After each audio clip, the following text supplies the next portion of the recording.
Hello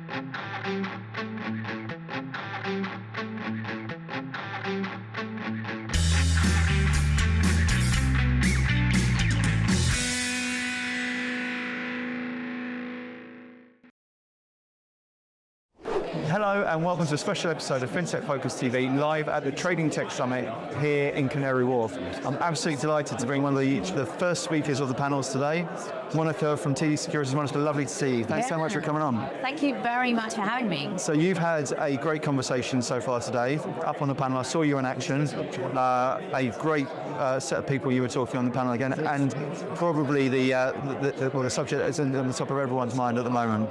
AI is dominating agendas all the way through this space right now. It's moving into trading at ever more velocity. Tell us a little bit about the headlines and what you were talking about. So really, the focus of the panel was around the value creation opportunities of all this new technology. Is it for hype, or is there real value that you can get from these things? Yeah. So we actually asked the audiences. There was before we kicked off the panel, before we did anything. I see the slide out at the very start. We went in with it and we said, is this something, where are you in your journey in terms of AI adoption? Yeah. Is it all hype? Yeah. And it was quite interesting. A third of the audience came back and said, yes, we're doing really great things with it, we're getting really good results from it. And the other third said, we're trying, but we're not getting any results. So that was really interesting. Yeah. And so what that really tells me is that different organizations are at different phases of their adoption journey. Or some are liars. Exactly. Yes. I know.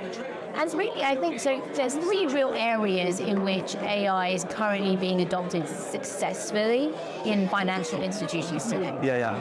Your kind of legal, compliance, regulatory department, where it's all about documentation, summarization. Yeah.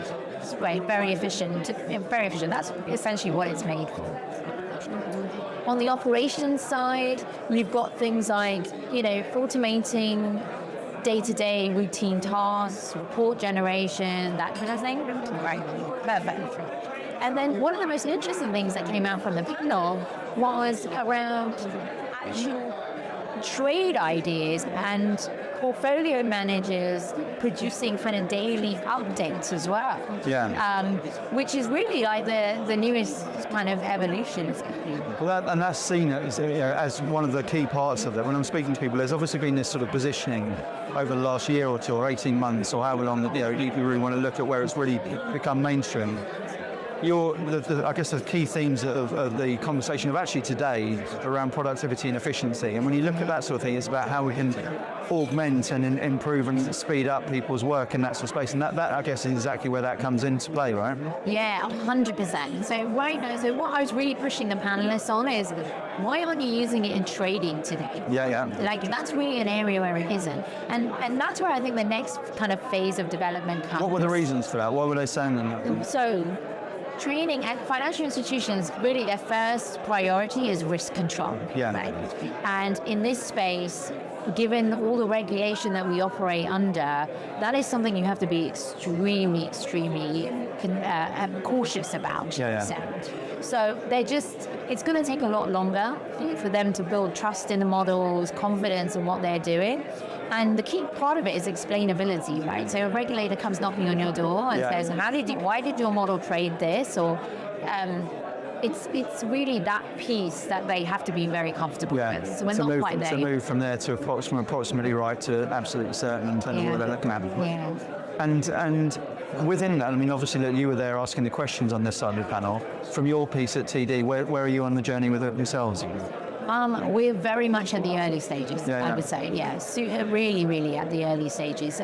We're beginning to use it for the things that I mentioned before, like really in these kind of more augmenting people's workflows as opposed to replacing people or doing anything that is fully automated, shall we say. So everything has a human lens to it. Do you think that's going to be the sort of long-term case? Because I think people talk about this. I've had many chats on the show over the last year or so about the fear being the replacement of individuals. but actually it's about the when you say it's at the augmentation phase as opposed to the replacing phase. I think that augmentation piece is probably actually the biggest part. And I don't think jobs disappear. I think jobs change and evolve and all that sort of thing. Was that something which you guys covered? Yes, 100%. So one of the topics we talked about was workplace transformation, right? And engagement into this new technology. And really there's kind of three areas in that. Firstly, the communication piece, right? So communication from the top of your organization through every single layer is critical.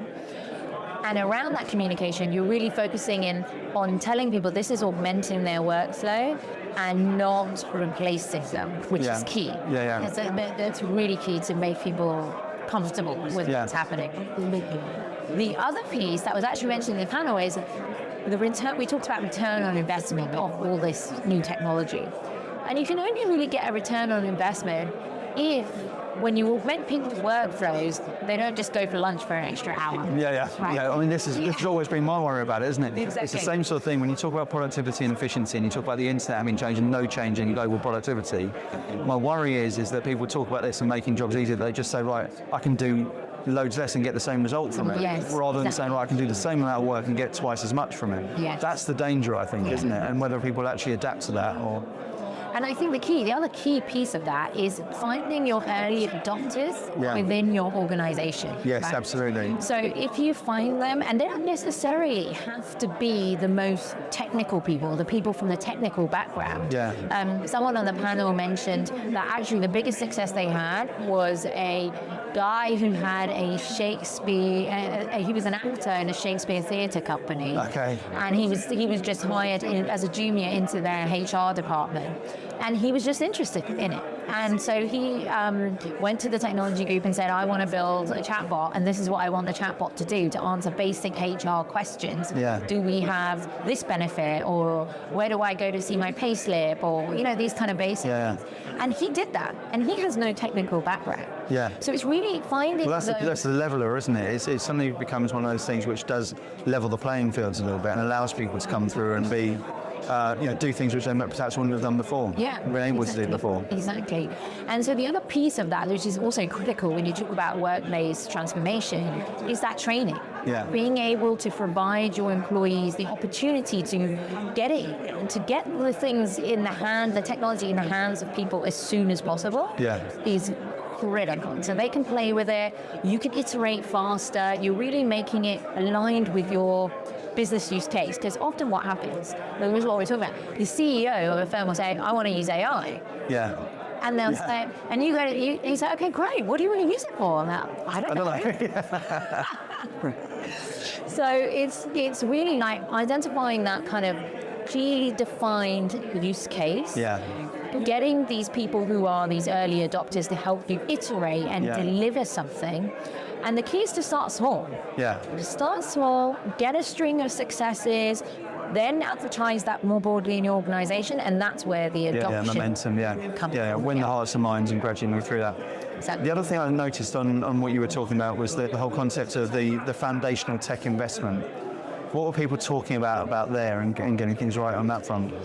I mean, the pace of innovation in this space is... There's some amazing companies that are just like moving at pace, full stop, aren't they? So the tech side of things, but also the new companies and people allowing this this to be adopted into businesses. So there's a lot of beauty parades going on and knowing which horse to pin yourself to, isn't it? And I think as an organization, you need to be really clear about what is your value add. What is your intellectual property that you will bring to the table? And then after that, you can augment that with vendor solutions, partner solutions, all of that. And then you can deliver fast. And if you just focus on the bit you want to build up. So partnerships are absolutely key, and putting them in the right place is key. I would say that, there's probably three areas that we should be focusing, every organization should be focusing on. The first one around data lakes, so centralizing all of your unstructured, structured data in a secure, centralized location that's accessible is key. And it's around security as well, right? And cleanliness of that data as well is important. Then looking at your cloud partnerships, so the likes of Amazon Web Services, Google Cloud, they've all allowed this to move. They've allowed this innovation to move a lot faster because they provide scalable storage at really low costs. Yeah. Right? And then even on the actual machine learning or AI models that you're looking at, you can take pre-built models. You don't have to build your own ChatGPT. Yeah. You can take a pre-existing one and train it on your own data. And so you can, again, that way get into market quicker. And there was a mention, one of the panelists did actually mention that the research shows that having a general model actually performs better than a specialized model anyway. Right? Yeah, exactly. So it leads us into something. I mean, I could talk about this for you for ages. So I'm going to try and keep it brief. So let's look ahead and see what the year looks like. We've seen unbelievable level, and people sort of sometimes forget how quickly this whole thing's happened within the space. I don't think that's going to slow down anytime soon over the course of 2025, but maybe it's going to solidify, and people, as you say, are making the right decisions about what they actually want to do. What do you see happening in the space over 2025? I think that this 2025 is going to be a period of even more rapid acceleration. When if you think about the large language models we've got there today, that's the worst they're going to get. They're only going to get better. Yeah. And when you think about the political situation in the US, we're creating this environment, right, where innovation and investment into this is going to blow. Yeah. So really rapid acceleration is where it's at. I think in the industry generally, you're going to start seeing some strategic partnerships starting to happen. So if you are a first mover in this space, if you are a first early adopter in this space, there will be the climate to be able to almost strategically overtake some of the others that are not so kind of well versed in the space. Yeah. So I think that's definitely explained what they would see. And lastly, I do think the idea of virtual assistants and chatbots, which I don't know about you, but when I go on a chatbot sometimes, it drives me crazy. I just say it. Someone was laughing at the other day saying, just hear me say over again, can I speak to a human? Can I speak to a human? Yes, exactly.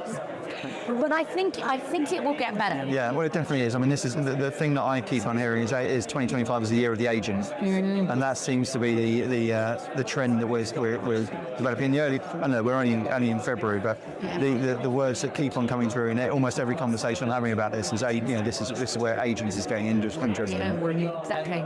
That's great. So really very exciting opportunity. So, Monika, I'm glad it went so well today for you. It's been a fantastic conference so far. There's loads more to come throughout the rest of the day. Thanks so much for joining and sharing with us on the program today. And we'll have to have you on another show pretty soon as well. Okay, great. Thank you so much for having me, Toby. Pleasure. Thank you for watching. We'll see you on the next episode of FinTech Focus TV. Thanks a lot.